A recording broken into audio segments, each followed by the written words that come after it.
Hello student, তো আজ থাকছে দশম শ্রেণীর দ্বিতীয় পর্যায়ক্রমিক মূল্যায়নের অঙ্ক বিষয়ের একটি গুরুত্বপূর্ণ সাজেশন।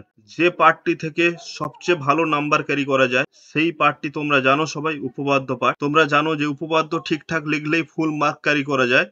তো উপপাদ্য পার্ট থেকে থাকছে আজকের গুরুত্বপূর্ণ সাজেশন, যেখান থেকে তোমরা 100% দুটো উপপাদ্য কমন পাচ্ছ। এখানে তিনটে উপপাদ্য সাজেশন করা আছে, যার মধ্যে তোমরা দুটো অবশ্যই দ্বিতীয় পর্যায়ক্রমিক মূল্যায়নে কমন পাচ্ছ। তো তোমরা জানো তোমাদের দ্বিতীয় পর্যায়ক্রমিক মূল্যায়নে দুটি উপপাদ্য চ্যাপ্টার পরীক্ষা হচ্ছে, একটা বৃত্তের স্পর্শক সংক্রান্ত উপপাদ্য আর সদৃশ্যতা। তো স্পর্শক সংক্রান্ত উপপাদ্য থেকে যে উপপাদ্যগুলি 2025-এ দ্বিতীয় পর্যায়ক্রমিক মূল্যায়নের জন্য গুরুত্বপূর্ণ, সেই দুটি উপপাদ্য দেখে নাও। এখান থেকে তোমরা অবশ্যই একটা পাবে। স্পর্শক সংক্রান্ত উপপাদ্য থেকে প্রথম যে উপপাদ্যটি তোমাদের অবশ্যই করতে হবে, 208 পেজের 40 নম্বর উপপাদ্যটি, যে বৃত্তের কোনো বিন্দু থেকে স্পর্শক ওই ওই স্পর্শ বিন্দুগামী ব্যাসার্ধ পরস্পর লম্বভাবে অবস্থিত।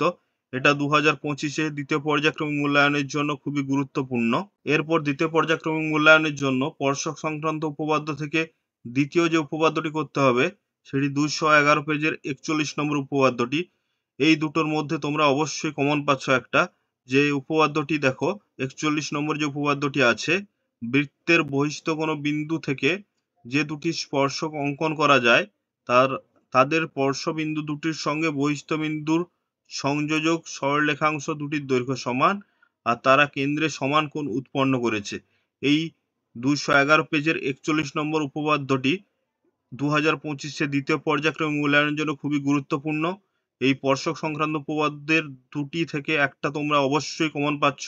তো এরপর উপপাদ্যের দ্বিতীয় চ্যাপ্টার সদৃশ্যতা থেকে তোমরা যে উপপাদ্যটি 100% এবার পরীক্ষায় পাচ্ছ, সেটা 255 পেজের 48 নম্বর উপপাদ্যটি, যেটি প্রত্যেকটি স্কুলে এবার দ্বিতীয় পর্যায়ক্রমিক মূল্যায়নে থাকছেই।